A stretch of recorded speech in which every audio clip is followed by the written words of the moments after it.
Certainly a great day for the Frogs. Really, felt like our guys, got out to a little bit of a lead there, and then had to take a punch from a really good team when they got it to 5-4, three runs with 2 outs, and just as we thought, any time you leave the ball in the middle of the plate, if you don't make pitches, they're going to make you pay. And the difference in the game, other than the offense, was Trey coming in and doing his thing.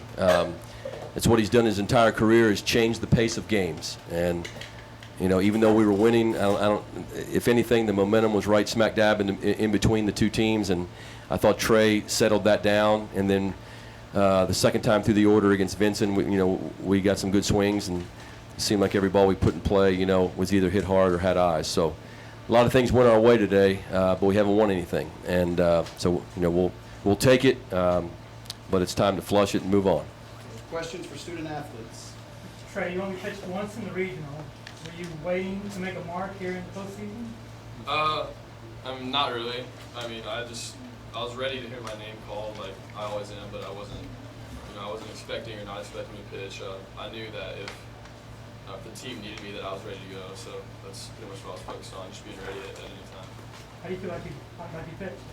I feel like I pitched pretty well.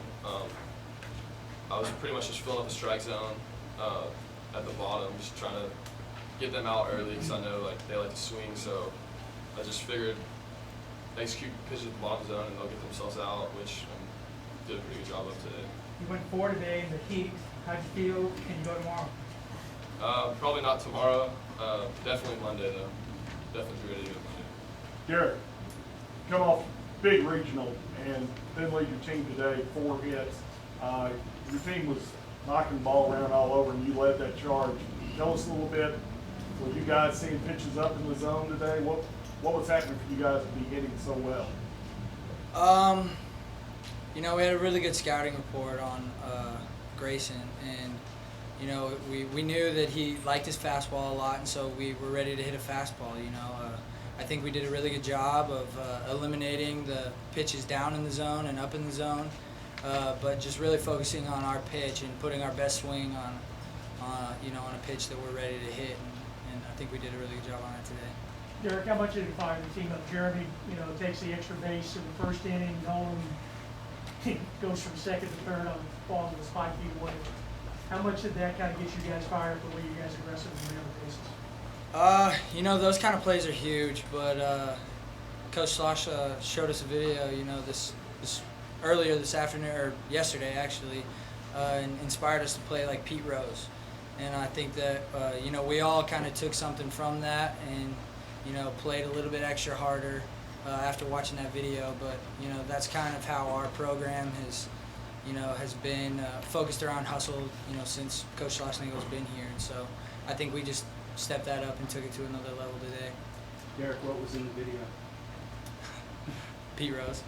Sliding Playing Pete Rose, yeah. Just how he plays all out for he just hustles a ridiculous amount, and that's something that our program stands for, and so it's always good to be inspired by a few things, and I think we took a lot from that. Derek, did you guys do anything different once A&M pulled to within a run, because then you go on the run to end the game, score the final 8 runs? I wouldn't say we did anything different. We were just focused on getting our pitch, and once they came back, we took a punch and punched right back, and that was a sign of a mature team, I think. And we just, like Coach said earlier, we just got to forget about today and come back out tomorrow and be ready to do it again. Derek, you want to forget about today, obviously, but you can't forget about maybe the swag you guys have back in the last few days. Our confidence is something that doesn't really go anywhere. I think we're confident, no matter what. And we, that just comes from the trust that we have in each other. We trust the guy behind us to, pick us up if the job doesn't get done. And so, the idea of just passing the stick on to the next guy, giving what the pitcher's going to, taking what the pitcher's going to give us and passing the stick to the next guy, the trust is what gives us confidence. And how much confidence does an effective bullpen give to a team? Oh, it's crazy. The way that Tyler and Trey filled up the zone today, and you know, let them, like Trey said earlier, let them get themselves out. Trusting his defense behind him is something that, as infielders, we all love. We love moving around, and we love making plays for our pitcher.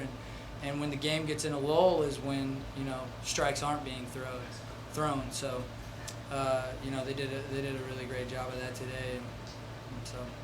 What adjustments did you guys make on Vince in the second pitcher? Because he had the number the first time through, and then it seemed like you guys did it pretty good the second time through. What adjustments did we make? Like when we see it looking for a different pitch the second time through. Or? No, I don't know if, you know, each hitter probably made an adjustment, you know, on their own, an individual adjustment. But you know, it's just the fact of getting our pitch and being ready to hit it. It's pretty simple when I say it like that. But we eliminated the balls that, you know, we didn't want to hit, and we hit the ones that we did. Trey, a lot was made of the atmosphere, talking about it, what it was going to be like before the game. What was it like for you out there pitching? Definitely had some adrenaline in this kind of atmosphere. The biggest crowd TCU's ever seen, I think. But we talked about before the game that there's two things that are going to happen during the game. That's adversity and adrenaline, and we have to control both of them. So one of the things we talked about was taking deep breaths, you know, trusting your routine. So I just kind of did that. And, you know, it's just another baseball game, just with a lot more people. So I felt good. Trey, is it easier to pitch with run support? I mean, getting runs? Yeah, it is, but you know, I kind of have to think that it's like it's not, because I still need to, no matter what the score is, I'm still trying to execute pitches and make good pitches. But I'd be lying if I said it didn't give me a lot more confidence knowing that our offense can put up runs like that. You know, it gives me the confidence to go out there and just fill the zone up. You know, let them get doubles or singles, whatever they want to do, because I know more times than not they're going to get out, and our offense is going to put up runs like that. So it's huge. Luke, 2 more questions for the student athletes. Derek, you got your All-American tomorrow going for you guys, Preston Morrison, the ace of the staff. What kind of confidence has that got to give y'all going into a Sunday game? It's an elimination game for A&M. You know, I couldn't think of anything better, honestly. I think he's ready for it. He's putting the time and effort just like all of us have. And like I was saying earlier, he fills up the zone more than anybody else. And just like Trey and Tyler did today, you know, he's going to be, you know, really all around the zone. And so we as a defense need to come prepared to, you know, make plays behind him. Final question? Okay, thanks, guys.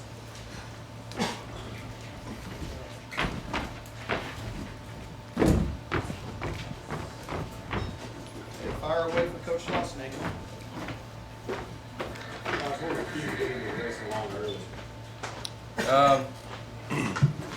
I think just what Derek said. We knew that he's, you know, got a lot of life to his fastball, and it can really sneak up on you. And you got to be able to get on top of that pitch. And we knew that he threw strikes, but you know he was going to be around the plate. But we needed to try and get him to the center of the plate as best we can. And so he's an outstanding pitcher. He's as good as we've seen all year. He's going to be a really high draft pick. But everybody has a bad day, and you know, Preston had that in the conference tournament. Tyler had it today. So sometimes, you know, it's a combination of a good plan at home plate and a guy just not having his best day. Probably largest crowd TCU history out here today. It is, probably. How big was that to the players and you, Coach? Yeah, I think, you know, guys were they were talking about it as, you know, especially the general admission section was filling in during, you know, prior to pregame infield. It was just entertaining to watch people scramble for seats and that kind of thing out there. But once the game started, you know, we feed off the energy of that. But I know when I went out to talk to the umpire there at second base, I hadn't really paid attention to it at all. And then when I picked up and as on the way in, I was like, man, there's a lot of people here. But it was great, and you know, we need them all back tomorrow, especially the ones in purple. Coach, how much confidence does an effective bullpen give you as a coach? I mean, who was it? Earl Weaver? It's, you know, effective 3-run homer, and I'm from Baltimore, so I mean, effective bullpen. I mean, a 3-run homer and a great bullpen, and you can all of a sudden you can really coach. Yeah, I mean that's been a big part of our program and team, and especially a guy like Trey. You know, I was trying to get through 5 innings. I knew I would go to Trey early. I was trying to get through the 5th inning as best we could, but when Vincent came in the game, I knew he, you know, with all the things he does really well, I knew he was going to change the course of the game for their team, and we needed to do that for ours. So had some other guys in mind, but I know we scored a lot of runs today. I thought Keaton's 2-out hit was a big one, you know, because it took some pressure off and got us to 6-4, and then Trey just filling up the strike zone and just changing the look against those big right-handed hitters. What was the thinking behind the Pete Rose video that Derek was talking about? So, you know, I know I said this to you guys yesterday. I really wanted these guys to enjoy this, and so we had a thing on. We always put something on the practice plan every day, and yesterday's was a picture of Pete Rose diving in third base and his quote about, you know, I'd walk through hell in a gasoline suit just to play baseball, and I just wanted our guys to have that attitude, and we showed them. I just pulled something off YouTube and showed, you know, Pete Rose running to first base on a walk and diving head first into third and doing all the things that he was, and I think most of them know who he is, I guess. If they didn't, they know now. And I just say, hey, you know, if we go down, let's go down like this. But I'll bet you if we play hard, at some point it's going to go in our favor. In the 6th inning, you know, had a 2-run lead, you get a leadoff single, Steinhagen comes up. In the past, I'm guessing you might have bunted right there, but you didn't. What would you think? You know, we don't bunt very much. You know, I mean, we have the fewest. I think we may have, I don't know what our stats are in here, but I think we may have like 22 scored as sacrifice hits, but I think we've only squared to bunt twice the whole season. And there's just other things we can do, you know, with our legs. You know, we got over 115 stolen bases maybe now, 110 going into the day, something like that. We'll hit and run, and, you know, I'm not trying to give away our game plan. I mean, we bunted the other night against NC State. But just would rather not give up outs, and that's not me running that. I mean, that's our philosophy, but that's Coach Mosiello runs the offense, and so those are his decisions. Jim, was, you know, Cody beating out the infield hit, those kind of feet rolling, Sure. yes, and then Nolan going, when he took off to go to third after that stolen base. Sure. did All you those think- things. Yeah. Yeah, You think the ball wasn't that far away. No, it wasn't. But, you know, Blake, I think, had his back to the ball at shortstop, and it trickled away just enough. And you know, and that was a great thing. That was a big play in the game as well. And again, just more of a mentality that, I mean, we're not going to hit the ball at the ballpark, although we hit some couple triples today or doubles. But that's how we have to play offense. What were your thoughts on, you're getting runs every inning early there, and you look up and you're only up 5-4? Yeah. Well, I mean, we were lucky to have it at 4 because, you know, they had a runner at second base and nobody out in the first inning.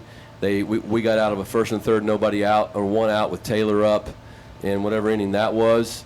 And just as I said, you know, yesterday, if you leave balls in the middle of the plate, man, they make you pay in a big way. So Tyler did that, and, you know, you have to give them credit for that as well. And then that shows you how good Tickle was, that things instantly changed, and it tells you how good Preston's going to have to be tomorrow, because that's as physical of an offensive club as we've seen all season. Alex Young was warming up in the bullpen at one point. Do you view him as an option tomorrow and possibly? No question. Yeah, I mean, we're gonna whatever we have to do to win one more game, and if that means Alex coming in, we'll do that. Coach, were you afraid there might be a lull for your team after Monday night? It's kind of natural, human nature. No, I mean, we had a couple days, and they were really sore, and, you know, mentally. And if we'd had to play a game I was glad we played Saturday series instead of a Friday, but it took us a while to recover from. It didn't take me a while, but it took, you know, the players. Scout especially needed some time after, you know, catching. I remember he came to practice the other day. So, I mean, that's the most intense baseball I've ever been around, and so he needed that. But you know, playing at home certainly helps. Lineup full of lefty Schloss and Matt Kent on the mound has been really as good as anybody from the left side in his last 3 starts. Can you kind of handicap that matchup? Yeah, you know, but, you know, when we have 2 switch hitters in our lineup, and then the 2 right-handed hitters, so it'll be 5 and 4. But that's who we are. That's what we've seen all year. Everybody throws their lefties. Everybody, you know, when in doubt. NC State, they threw some left-handed starters that weren't there normally, their frontline starting pitchers. So we've seen that all year. This facility here, some of the things we are able to do in here has enabled us. And there's actually a lot of our left-handed hitters do better against left-handed pitching. So, I mean, I know A&M has those splits, so they know that. But, I mean, he's a great lefty, and he can really pitch, and so it should be a really good battle tomorrow. What's the impact that Trey's kind of had on the program, being a veteran guy and a guy that you can kind of bridge the gap to get to Riley when you need to, or to give you for him today? Yeah, I mean, he's far. There have been better pitchers here, but he's the most valuable pitcher since I've been at TCU, the most valuable pitcher. And he can pitch in any role. He can close a game. He certainly could have finished that. He can come in the second inning. He can start. And that takes some selfless attitude to do that, because, Farrell set a school record for saves. And, I mean, we don't keep holds, I don't think. But Tico's been a big part of every single one of those saves for Riley Farrell. And so it's nice to see him get a chance to sit up here and talk to you guys. And he's going to be really hard to replace. A fifth-year senior that just pounds the strike zone and pitches with great tempo, and he's a really good fielder of his position, and has no ego. You mentioned we have different things that you can do other than running to move runners over and whatnot, like hitting and running. But having that is different than actually being able to have it go through. Pretty good efficiency on some of those plays today that y'all had. Is that what you saw today? Yeah, I mean, that's how we have to play offense. It's not going to be hit it through and homer most of the time, especially if the wind's blowing in here. So, with the runner at second base and nobody out, we call that an important play. And the players know what they have to do. They have 2 or 3 options. It's up to them. We have a lot of structure within our program, a lot of structure within our offense, but there's a lot of freedom within that structure. And so most of the time when you see a guy bunt, he's doing it on his own. He's just choosing that as the way he wants to choose. He feels most comfortable at the current time to move that runner. Let's do 2 last questions. Coach, was Pete Rose one of your favorite players growing up? I mean, I was a Red Sox fan in Orioles, so, I mean, Carl Yastrzemski was my favorite player, but I certainly love watching him play, and he's a great guy as a coach, on the field, to use as an example for young guys. Do you feel like this is the best offense you've had in the last 5 or so years, at least in the postseason? I know 2010 was pretty potent, but with the amount of hits y'all are getting each game, I mean, is this good? Well, I think it's the most complete offense. I mean, in terms of the balance, right and left-handed hitters, guys that can run, guys can. I was most pleased with how many opposite field hits we had. You stay on the baseball. So when you stay on the baseball like that as a pitching coach, that's really hard to pitch to, because if a guy's staying on the ball, you're thinking, golly, if we throw him an off-speed pitch, he's going to stay on it and pull it. But if versus a hitter that's pulling off the baseball. So Coach Moe's done a really good job of instituting that mentality. And the 2010 team was a pretty prolific power hit. I think it's the most home runs in the history of the school. But this is probably the most complete offensive club, at least to this point. Thanks, Coach. Yep.